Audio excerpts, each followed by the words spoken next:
네, 학생들도 많이 내려와 있고 학부모님들 추운 날씨에 방문해 주셔서 대단히 감사합니다. 예약하신 분들은 훨씬 더 되는데 날씨가 그냥 추워도 너무 춥네요. 정말 추워도 너무 추워가지고 특히 우리 학부모님들은 우리 아이들은 좀 그 인상이 밝은 것 같은데 올 겨울은 왜 이렇게 추위도 막 그냥 정말 대단한 데다가 이놈의 그 자식들은 그냥 옛날처럼 우리 어머니 아버님이 공부하실 때처럼 한 번 떨어지는 것도 아니고 계속 떨어지기만 하고 수시 정시 계속 떨어지기만 하고 아주 그냥 정말 걱정스러운 마음으로 어디 그냥 이렇게 원서만 내면 받아주는 이름도 모르는 대학에 보내야 되나 재수를 해야 되나 이런 아주 여러 가지 그 심란한 어떤 마음과 기분으로 그 추위를 뚫고 오셨을 것 같습니다.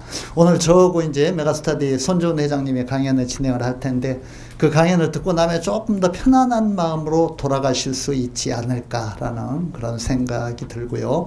여러 가지 유익한 말씀을 많이 드릴 겁니다.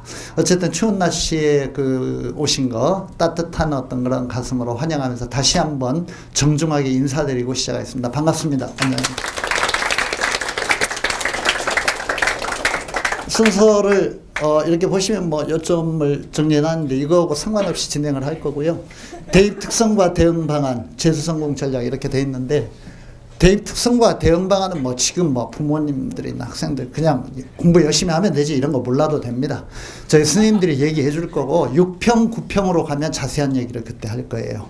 6평 끝나고 설명회를 하면 그때는 본격적으로 무슨 과목 어떻게 공부하고 뭘 잘 봐야 되고 9평 끝나고 나면 뭘 어떻게 나머지 기간 동안에 정리를 해야 되고 이런 아주 기능적인 어떤 그런 정보 전략, 구체적인 전략 이런 얘기를 할 거고 입시의 틀은 지금 이제 올해 재수한 학생들의 2019년 입시죠. 올해가 2018년이지만 입시라는 건 늘 다음 해 대학에 입학하는 연도를 기준으로 얘기를 하기 때문에 2019년 입시생들이 되는데 2019년 입시는 2018년 입시, 올해 치러진 입시와 아무 차이가 없습니다. 완전 똑같습니다. 변하는 게 아무것도 없기 때문에 그러니까 여러분이 지금 한 번 경험을 한 입시예요. 수시와 정시 완전 동일합니다. 때문에 특별히 설명할 것 없고 그 경험의 기초 위에서 준비를 하면 될 것 같고 이제 요 대입 특성과 대응 방안 재수 성공 전략 이거는 뒤에 2부에 이제 본격적으로 우리 손주은 회장님이 마이크 잡으면 굉장히 길게 하십니다. 알지 모르겠는데 대한민국에서 아주 강연 연사로 특히 입시와 관련된 강연으로는 아주 유명한 최고의 어떤 그런 강연자이시고 오래 하실 것 같은데 저는 그냥 손 회장이 말씀하시는 것도 제가 여러분에게 말씀드리고 싶은 아주 요점만 추려서 재수의 가치, 재수라는 게 어떤 가치와 의미가 있는가 플러스 재수에 성공하려면 어떻게 해야 되는가 성공 전략이라고 되어 있는데 전략까지는 그렇고요. 재수에 성공하려면 어떻게 해야 되는가 요거를 간단히 요점만 몇 가지 좀 말씀을 드리고 끝내도록 하겠습니다. 일단 재수의 가치에 대해서 제가 먼저 얘기를 좀 할 텐데요. 그냥 미리 결론부터 말씀을 드리면은 오늘 여러 가지 어떤 그런 불안한 마음과 그냥 어떻게 판단을 해야 될까, 대학을 보내야 될까, 재수를 시켜야 될까, 이런 어떤 걱정을 가지고 오셨다면 아주 제가 자신있게 그냥 결론부터 말씀드릴게요. 그냥 편안하게 재수시키세요. 재수라는 게 굉장히 현명한 선택입니다. 그거는 어머님, 아버님이 옛날에 공부하실 때를 생각하시면 안 되고 지금은 제가 이렇게 재수라는 게 아주 가치 있는 선택이라고 이렇게 얘기하는 이유는 그냥 무슨 이렇게 공고사항이라든가 무슨 이렇게 그렇게 하면 좋을 거다 이런 어떤 것이 아니라 아주 합당한 근거를 가지고 있는 겁니다. 이유를 가지고 있습니다. 지금은 재수라는 것이 옛날하고 굉장히 달라서 재수하면은 굉장히 성적이 많이 오릅니다. 그리고 원하는 지점까지 끌어올릴 가능성이 옛날하고는 달라서 아주 높아졌습니다. 이게 왜 그런지는 제가 좀 이제 설명을 드릴 건데 그 설명을 들으시면은 납득이 될 거예요. 하여튼 한마디로 말씀드리자면 재수는 매우 가치 있는 선택이 된다. 가치 있는 선택이다. 이 가치 있는 선택이라고 보는 이유가 뭐냐? 제가 이제 몇 가지 말씀을 드릴 텐데, 요거를 들으시면은 마음이 좀 편안해지실 겁니다. 첫째로, 지금의 이제 입시제도라는 게, 수능제도라는 게 지금 뭐 한 20년 이상 이렇게 쭉 이렇게 실행이 되어 오고 있는데, 이 그 수능과 관련된 어떤 그런 입시제도라든가 수시 정시의 틀, 그 다음에 그 문제의 출제 방식, 이런 것들이요, 아주 구조적으로 고등학생들은 불리하고 재수생은 유리한 이런 환경으로 조성이 되어 있습니다. 그래서 사실은 수능 시험을 보고 대학에 들어가는데 응시자는 재학생들이 훨씬 많지만 결과를 보면 훨씬 더 좋은 결과를 많이 얻는 게 재수생입니다. 구조적으로 그렇게 되어 있기 때문에 그렇습니다. 그러니까 그거를 한마디로 요약해서 말씀드리자면, 재수에 유리한 입시 환경이 조성되어 있다. 이때 재수에 유리한 입시 환경이라는 건 어떤 거냐, 여러 가지가 있는데요. 일단 지금은 수시든 정시든 대학 가는데 실질적으로 이제 뭐 학생부에서의 내신이라든가 스펙 이런 것들은 다 끝나 있잖아요. 현재 재능들이 다 끝났기 때문에 지금 할 수 있는 건 이제 수능 점수를 올리는 것 뿐이죠. 수능 점수라는 게 꼭 정시만에 해당되는 게 아닙니다.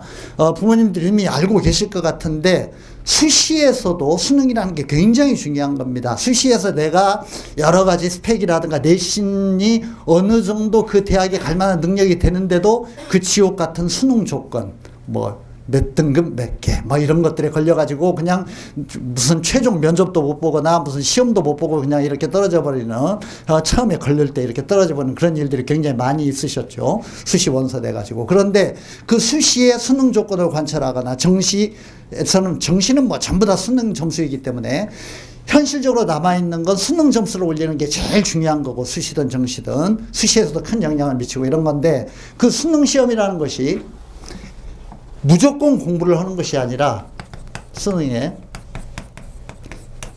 EBS 연계, 이게 아주 구조적으로 정말 중요한 겁니다. EBS 연계. 이 EBS 연계라는 게 뭘 의미하냐면요, 그냥 간단히 얘기하자면 이런 거예요. 아이들이 수능 성적을 올리기 위해서 공부를 하는데 무작정 공부하는 게 아니라 공부하는 컨텐츠가, 내용이 정해져 있는 겁니다. 정해진 걸 공부하는 거예요. 그러니까 시험에 나올 걸 공부하는 거예요. 이게 옛날과는 하늘과 땅 차이입니다. 그러니까 학력고사 때라든가 수능 초기 때처럼 아무거나 잡고 그냥 뭐가 문제에 나올지는 알 수가 없는 거죠. 그냥 공부하는 겁니다. 그게 나올 수도 있고 안 나올 수도 있는 거죠. 이렇게 무작정 공부하는 게 아니라, 놀랍게도 가령 언어라든가 영어를 예로 들자면은 EBS 교재에서 본 지문이 그대로 나와요.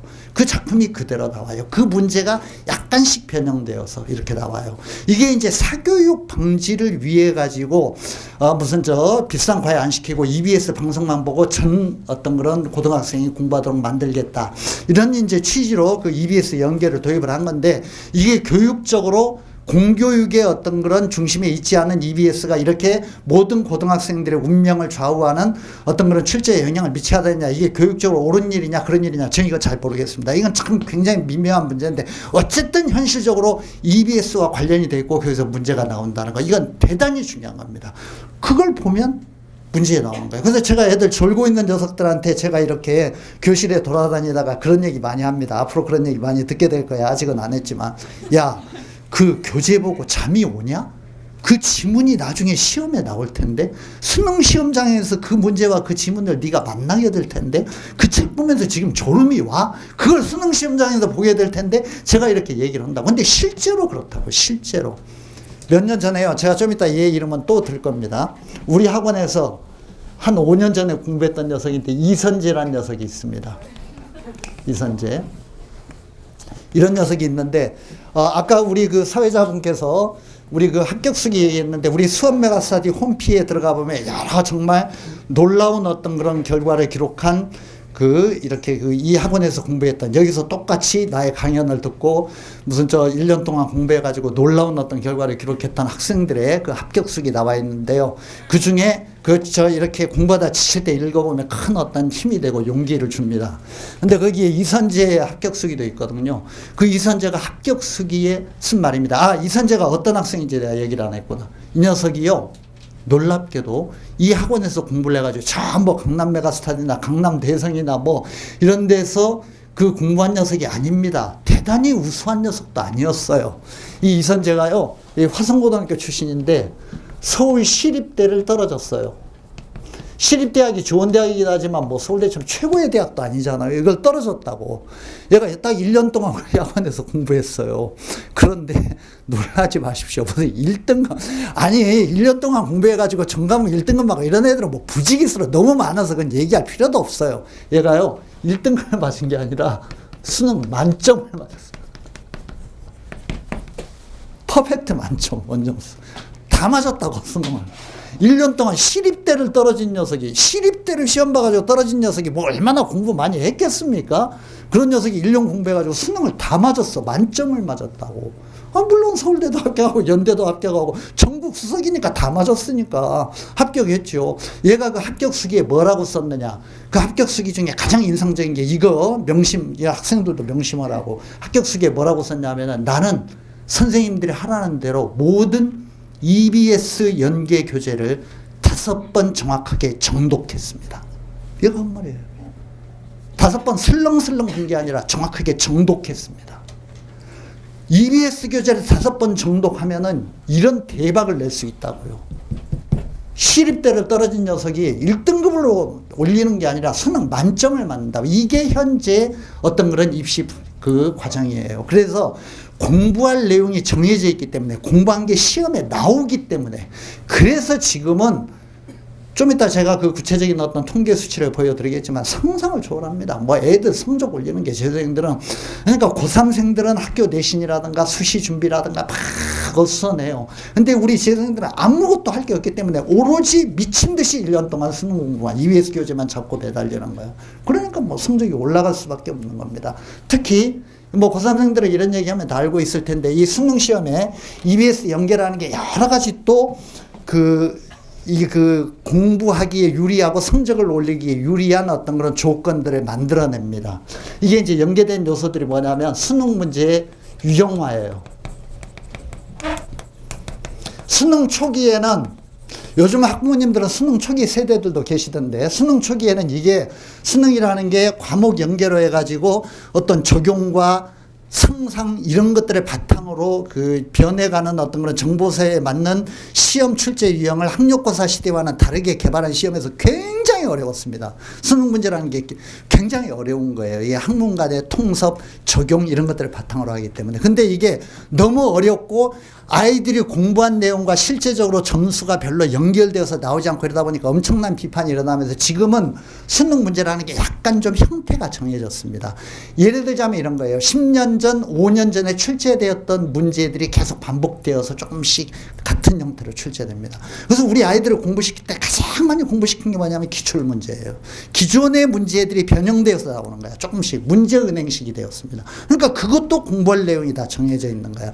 우리 아이들은 잘 알고 있지만 수능 공부를 하는데 가장 중요한 것이 최근 몇 년 동안의 기출 문제입니다. 수능 문제와 그 무슨 6평, 9평 문제, 그 6평 모의고사 문제와 9평 모의고사 문제, 이 기출 문제가 제일 중요한 겁니다. 그걸 반복해서 하면은 계속 그 범위 안에서 돌고 도는 거예요. 이런 식으로 문제가 유형화되어 있다. 그 다음에 수능 출제 방식이 정형화되어 있습니다. 이 각 과목의 출제 방식도 지금은 다 정해져 있어요. 그러니까 이게 공교육을 정상화시키기 위해 가지고 너무 어려운 문제 이런 것들을 배제하고요. 모든 수능 과목들이 과목과 상관없이 아주 기본적인 어떤 그런 교과서만 공부하면 득점을 할 수 있는 문제를 전부 90% 이상 아주 기본적인 문제를 출제합니다. 그리고 만점 방지를 위해서 만점자가 너무 많으면은 혼란이 생기기 때문에 아주 극도로 어려운 고난도 문제를 한 두세 문제, 두 문제 정도 돼요. 항상 이런 식입니다. 그러니까 문제 출제가 지금 거의 정해져 있어요. 이게 어떤 특정 과목에 A 과목에 수능 출제라고 하면은 90%는 기본 문제입니다. 그리고 이 기본 문제들은 대부분 EBS 연계가 됩니다. EBS 연계. 그리고 이제 이게 EBS와 연계되지 않은 그 고난도 문제, 만점 방지용.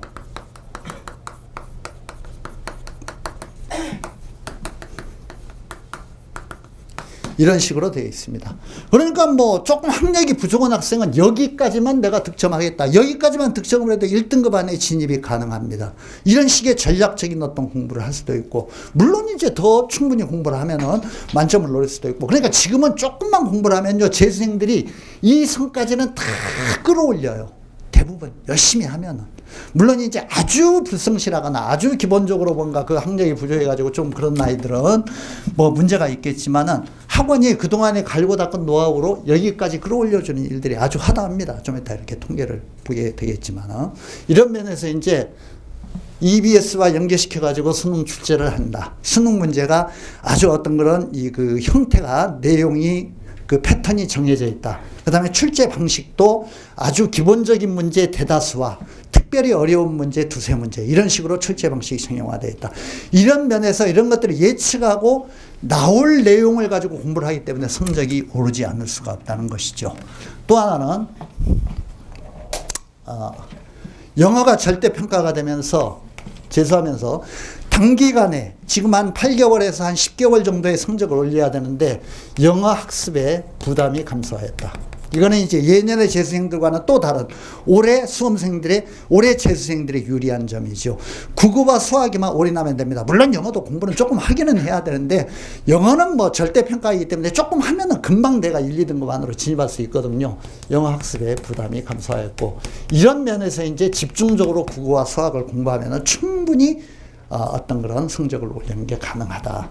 이런 면에서 재수라는 것이 아주 뭐 가치 있는 선택이 될 수밖에 없다. 구체적인 증거를 보여드리죠. 우리 어머니 아버님들은 아마 제가 말씀드리는 이 아이들 중에 내 새끼도 끼어 있을 거야, 이런 기분으로 한번 보시기 바랍니다. 얼마나 놀라운 결과를 애들이 많이 만들어내는지. 재수는 지금 가치 있는 선택이라는 이거의 이유를 제가 설명드리고 있는데, 재수하면 성적이 오릅니다. 올라도 많이 오릅니다. 많이 오릅니다. 이거는 우리 학원만 그런 게 아니라 모든 학원들이 다 올립니다. 아주 많이 올리냐, 좀 그보다 덜 올리냐, 이 차이일 뿐입니다. 그런데 이거는 뭐 아주 뭐 대한민국의 모든 재수생들이 제대로 교육을 시키는, 물론 그렇지 않은 학원들도 있기는 있습니다만, 그건 아주 질이 안 좋은 이제 뭐 허당 학원들이고, 그렇지 않은 학원들에서는 대부분 성적을 올립니다. 이선재 제가 말씀드렸죠. 우리 학원에서 공부해가지고 수능 만점을 맞은 학생,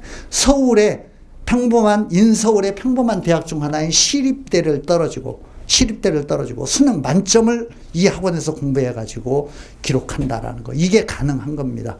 재수하면 성적이 오른다. 이런 애들 뭐 몇 년 전에요, 우리 학원에서 공부했던, 하얀색으로 씁니까? 잘 안 보이는가? 한동수라는 학생이 있습니다. 우리 여기 공부하는 녀석들 중에 비슷한 사람이 있을 것 같은데 얘기하다. 얘는 뭐 스카이를 간 게 아니라 대학은 성균관 대학을 갔는데, 얘는 고등학교 때 공부 하나도 안 하고 막 그냥 엉뚱한 짓만 하고 뭐 어쩌고 그러다 대학이라는 건 막 상상도 못하고 군대를 갔습니다. 군대도 갔다 왔어요. 근데 이제 남자애들이 군대 가면은 좀 철이 드는 경우가 많이 있잖아. 군대 갔다 와가지고 내가 대학을 가지 않으면 이게 제대로 사람구실 못하겠다, 공부해야 되겠다 해가지고 여기로 온 겁니다. 그래서 1년 동안 이를 악물고 공부했는데요. 얘 성적표라는 게, 가지고 온 성적표라는 게 무슨 7등급, 8등급 다 이런 거예요. 얘가 1년 동안 공부를 해가지고요, 성적을 얼마를 올렸냐면, 놀라지 마십시오, 23등급을 올렸습니다. 23등급. 지금 자기 성적표에서 23등급을 한번 올려봐. 얼마나 올라가는지. 23등급으로 성균관 대학 갔습니다. 과도 아주 좋은 데인데, 반도체 관련된 무슨 그런 관지, 하여튼 제가 명료하게 기억은 안 나는데, 근데 올해 우리 학원에서 공부한 애 중에요, 23등급이 아니라 26등급을 올린 애가 있어. 제가 기가 막혀서 말이 안 나와요. 여기 나와 있습니다. 이 전단지 한번 보세요. 이 전단지에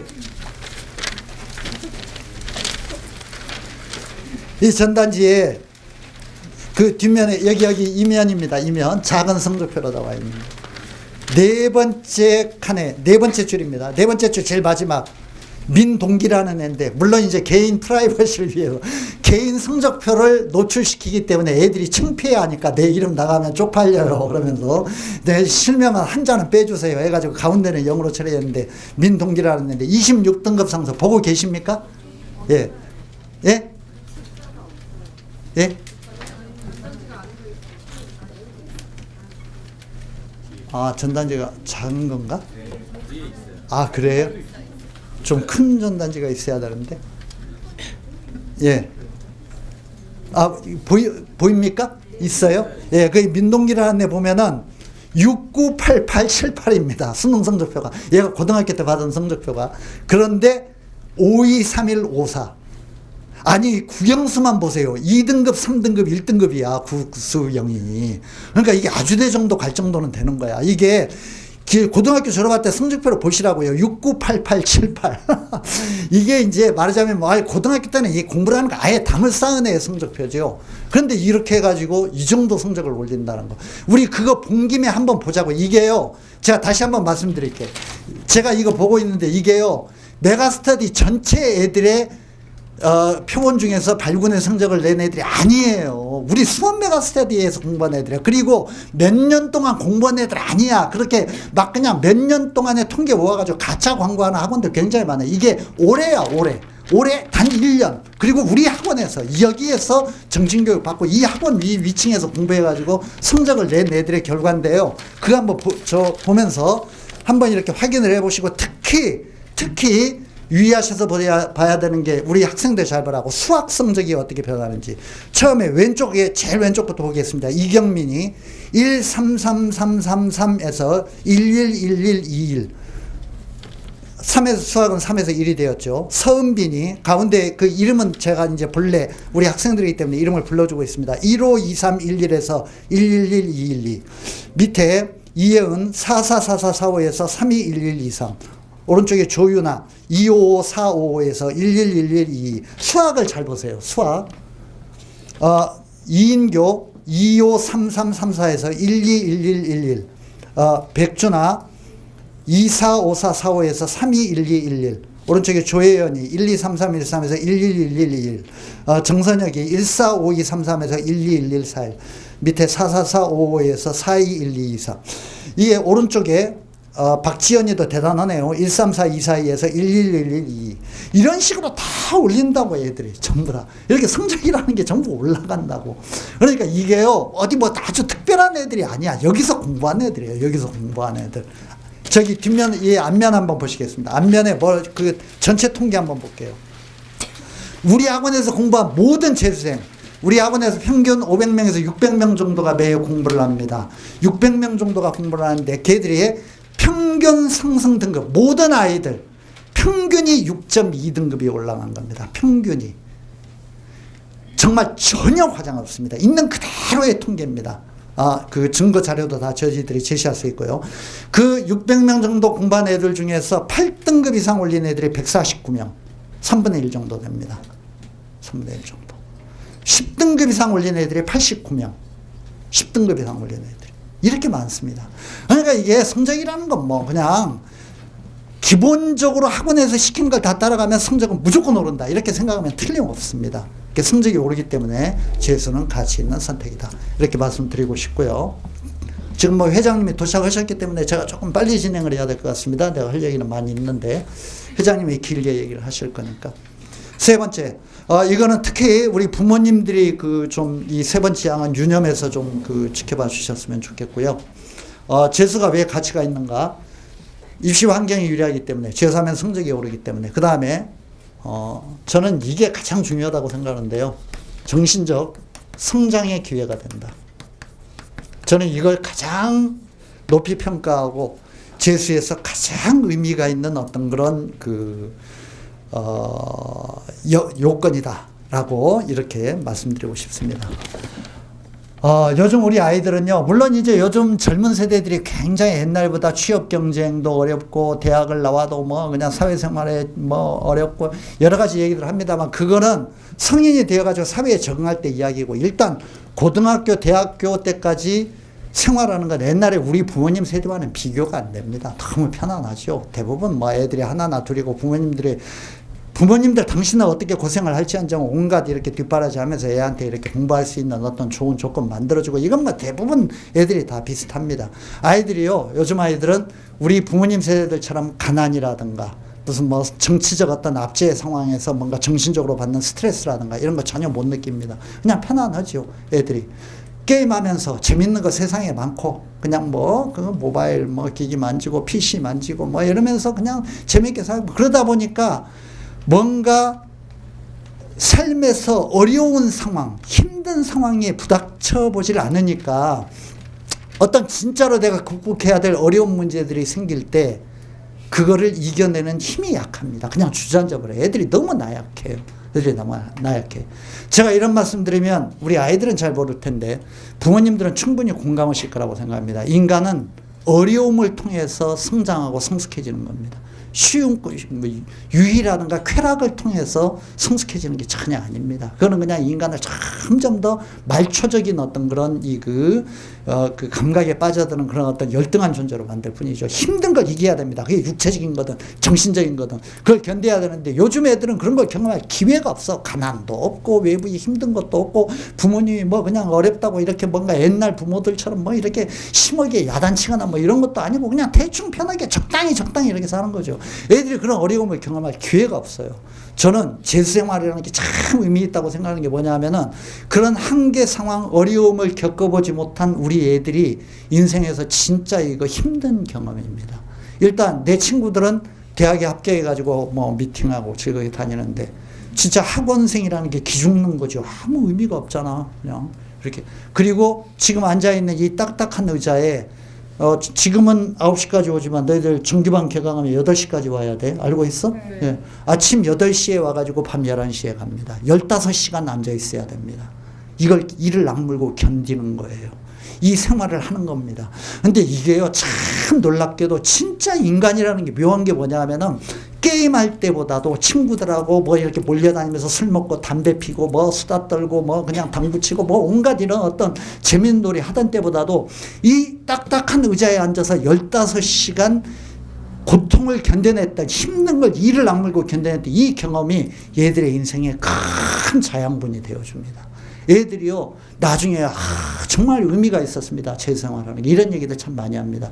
우리 이렇게 물론 이제 대학에 가는 것도 중요하겠지만은 이 재수생활의 과정을 잊지를 못해가지고 이 학원을 졸업하고 난 다음에 3년 4년 후에도 계속 선생님 찾아서 뭐 이렇게 사들고 찾아오는 애들이 참 많이 있어요. 이 생활을 잊지를 못해서 자기 인생에서 너무 큰 경험을 했다고. 자기 자신을 뭔가 절제하고 견디고 이를 악물고 자기 목표를 위해서 스스로를 뭔가 이렇게 그냥 통제하면서 1년 동안 단련시키는 과정. 이게 한참 젊은 나이에 그 유혹을 견디고 그런 어떤 시련에 도전하는 과정이 굉장히 의미가 있다고 생각을 하고요.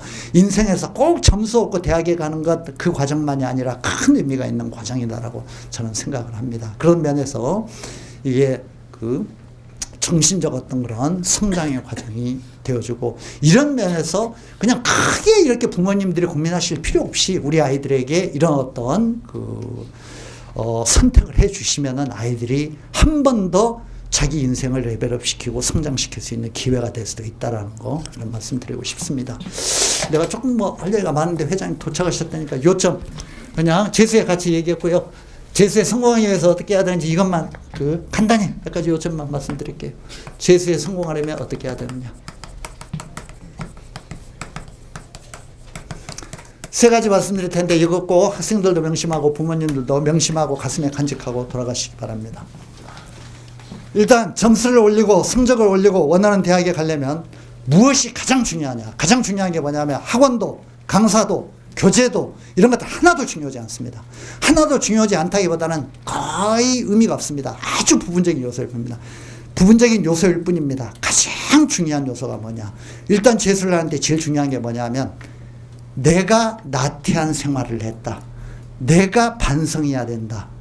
자기 반성, 자기 결심 여기서부터 출발을 해야만 성적이 오르고 변화가 옵니다. 그러기 전에는 절대 성적 변하지 않습니다. 절대 성적 오르지 않습니다. 그러니까 재수에 성공하려면 가장 중요한 게 철저한 자기 반성.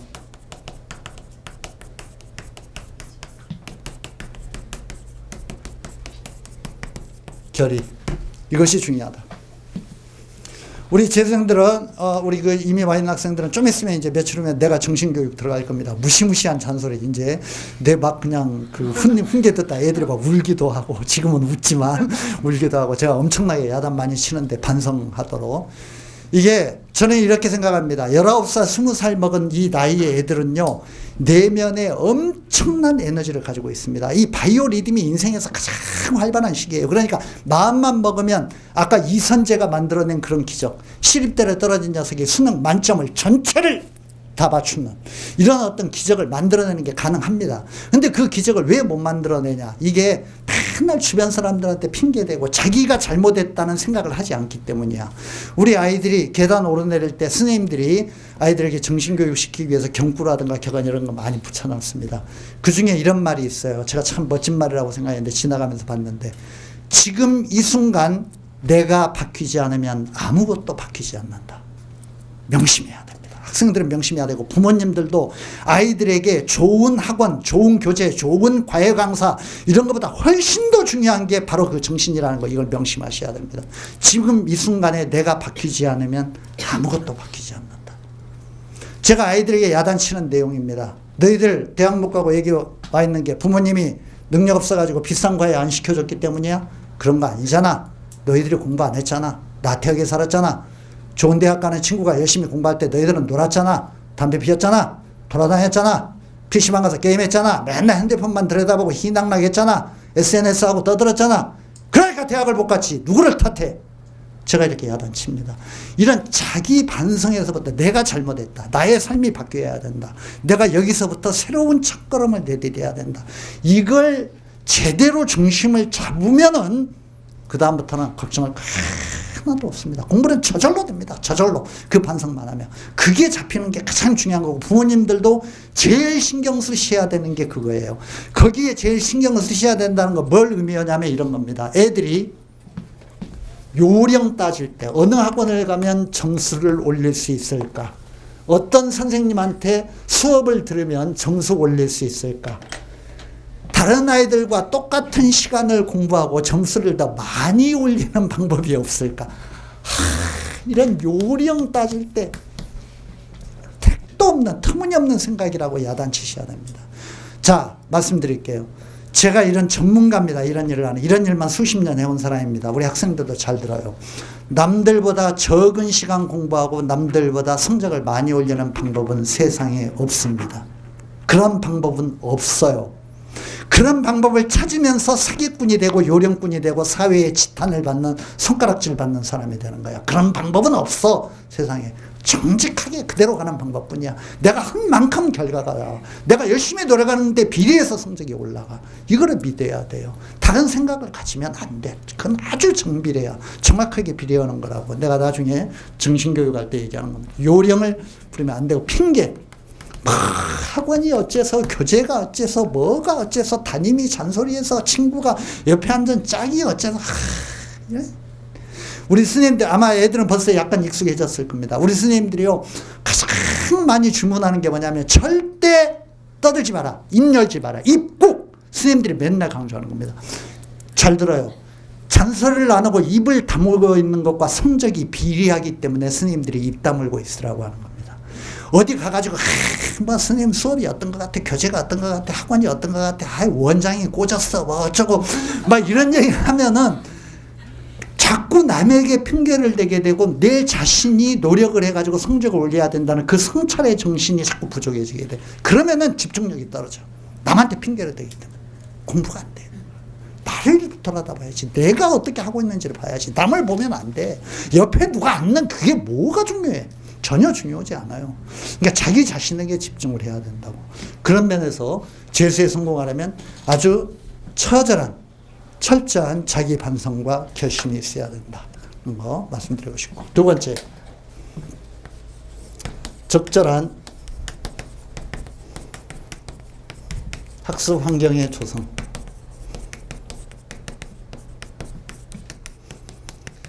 인간이라는 게 참 나약한 존재여서요, 내가 공부하겠다, 독하게 뭔가 해보겠다 이런 결심을 해도 유혹에 자꾸 이렇게 쉽게 무너지는 나이기 때문에 또 핸드폰 게임 뭐 어쩌고 뭐 친구들하고 시시덕거리고 이러다 보면은 금방 무너집니다. 그래서 이게 형식을 잘 만드는 게 굉장히 중요한 거야. 적절한 환경을 만들어야 돼. 이 적절한 환경에서 가장 중요한 게 뭐냐면 학원의 선택입니다. 저는 아주 의지가 굳은 애들은 독학재수도 가능하고 혼자 도서관 가서 공부하는 것도 가능하다고 생각은 하지만 그런 애들은 1%밖에 되지 않습니다. 대부분의 인간은 나약하기 때문에 자기를 강제로 구속하는 틀 안에 집어넣어야 됩니다. 그게 기숙학원이 되었던 우리 같은 학원이 되었던 학원 선택, 좋은 학원의 선택 굉장히 중요하다. 학원 선택 잘 해야 되고요. 이거는 이제 그동안에 많은 전통을 가지고 있고 명망이 있고 뭐 이런 것들. 재수를 한다는 건 그 단과학원 다니는 거하고 다르게 학교하고 비슷하기 때문에 그 네임밸류, 전통 이런 것들이 굉장히 중요한 겁니다. 축적된 노하우라든가 분위기 이런 것들이 있기 때문에 적절한 학원 선택을 해야 되고 그 다음에 특히 남학생들, 친구 좋아하는 녀석들은 친구 정리. 친구 만나서 술 한잔 먹으면 한 달 동안 공부했던 거, 2달 동안 공부했던 거, 이런 거 다 무너집니다. 친구 정리 잘 해야 되고. 하나 더 부탁드리고 싶은 거. 애들이 외롭고 힘들고 그냥 이런 시기니까 또 녀석들이 눈이 맞아가지고 떠드느라고 그냥 이성교제. 이거 아주 정말 쥐약입니다. 쥐약. 우리 학원의 내규로는 이성교제를 공공연하게 할 경우에는 전부 퇴원시킵니다. 퇴원시키는 게 다른 이유가 아니에요. 그 나이에 뭐 남학생이 여학생이 서로 관심 가지고 그런 거 너무 자연스러운 거죠. 성적 올리는데 방해가 돼. 이게 아주 취약이야. 정말 저희들은 뭔가 그냥 큰 힘이 되어요. 말은 이렇게 하지만 큰 힘 좋아하네. 참나. 벌써 거기 그 마수에 걸렸다 하면 성적이 그냥 떨어지는 게 눈에 보여. 그냥 눈에 보인다고. 절대 안 됩니다. 그래서 이성교제 아주 선생님들이 강력하게 금하고 있고 거기에 이렇게 정신이 분산되기 때문에 제대로 된 집중력을 발휘할 수가 없습니다. 그러니까 이런 학습 환경 조성을 위해서 학원 선택 잘해야 되고 친구관계 정리해야 되고 이성교제 금지해야 된다는 거 이런 말씀 드리고 싶습니다. 세 번째, 이건 학생들에게 내가 이제 뭐 나중에 정신교육하면서 얘기할 건데 시간은 충분합니다. 너무 서두르지 마세요. 천천히 꾸준하게 마음에 근육을 키워야 된다. 이렇게 부탁하고 싶네요. 욕심 부리지 마세요. 그러니까 재수생활 처음 시작할 때 내가 대단한 어떤 일을 한번 해보겠다 해가지고 너무 엄청난 막 이게 이제 그 부모님들은 잘 모르시겠지만 우리 아이들은 스케줄러라고 해가지고 하루의 학습 목표, 일주일간의 학습 목표, 뭘 공부하겠다 이런 것들 다 써가지고 그걸 그날 이렇게 동그라미 치고 뭐 오늘은 뭐 수능 뭐 수학 문제 몇 문제 푼다 뭐 EBS 교재 몇 페이지를 읽는다 뭐 이런 것도 다 하게 돼 있거든요. 그리고 이제 그걸 제대로 했는지 안 했는지 본인이 점검하고 또 담임 선생님이 그거 다 검사를 해요. 근데 이럴 때 거창한 계획을 세우면 안 됩니다. 그러니까 하루에 막 수학을 몇십 문제 푼다. 뭐 그냥 뭐 EBS 교재를 뭐 10페이지 내가 뭐 본다. 이런 식으로 해 놓았다가 그거를 하루 이틀 해보다 지쳐가지고 못하게 되면 그다음부터는 자학이 생겨. 나는 역시 안 돼. 나는 안 되는 놈이야. 틀렸어. 이렇게 생각하면 자꾸 패배주의적 어떤 그런 감상에 젖어들게 되고 무너지게 된다고. 공부하는 것도 운동의 근육과 아주 비슷한 거야. 그러니까 말하자면 운동을 안 하던 사람이 100kg짜리 아령이라든가 100kg짜리 덤벨을 처음에 들 수는 없어. 이거 안 되는 거야. 5kg부터 시작을 해야 돼. 5kg, 7kg, 10kg 이렇게 가는 거라고. 그러니까 공부도 어떻게 해야 되는 거냐면 나는 영어 단어를 하루에 100개 외운다. 이런 미친 수작 하지 말고 5개만 외운다. 수학 문제 3문제만 푼다. 이렇게 하는 거야. 아주 조금만 목표로 해서 괜찮아. 시간 충분해. 그래가지고 반드시 그날 한 걸 그날 목표로 한 걸 그날 끝내야 돼요. 천천히 꾸준하게. 그래가지고 그걸 끝내잖아. 그러면 자신감이 생겨. 아, 할 수 있구나. 내가 했구나. 내일은 조금 더 해보자. 수학 한 문제 더 하자. 영어 단어 2개만 더 외워보자. 이렇게 가는 거라고. 이렇게 꾸준히 스텝을 천천히 밟아가라고. 처음에 막 무리한 계획을 세워가지고 막 그냥 이렇게 막 그냥 간신히 간당 며칠 하다가 팍 주저앉아가지고 그냥 무슨 며칠 또 이렇게 그냥 자학상태에 지내다가 정신 차려야지. 여기 말고 다른 학원으로 가볼까? 시스템이 안 맞는 것 같아. 막 어쩌고 또 막 이런 생각하고 이렇게 하면 안 되는 거라고. 천천히 가야 된다고. 천천히 서두르지 말고. 그러다 보면은 어느새 정말 놀랍게 변한 자기 자신을 발견하게 될 겁니다. 제가 주로 아이들을 대상으로 하는 그런 어떤 내용으로 그 말씀을 드렸는데, 사실은 이게 무슨 대학 입시가 어떻고 뭐가 어떻고 수시가 어떻고 정시가 어떻고 이런 것보다 훨씬 더 중요한 요소이기 때문에 재수생활에서 이런 게 중요하다는 그 요점을 간단히 말씀을 드렸고요. 뒤에 제가 말씀드린 거 바탕으로 해서 입시의 어떤 요강까지 연결시켜서 손주은 회장님의 강연이 이어지실 겁니다. 이거 잘 마음에 새겨주시고 아이들 교육시켜 주시고요. 그렇게 해서 올해 빛나는 성공의 한 해가 되는 걸 우리 함께 손을 잡고 열심히 좀 만들어 나가 봅시다. 감사합니다.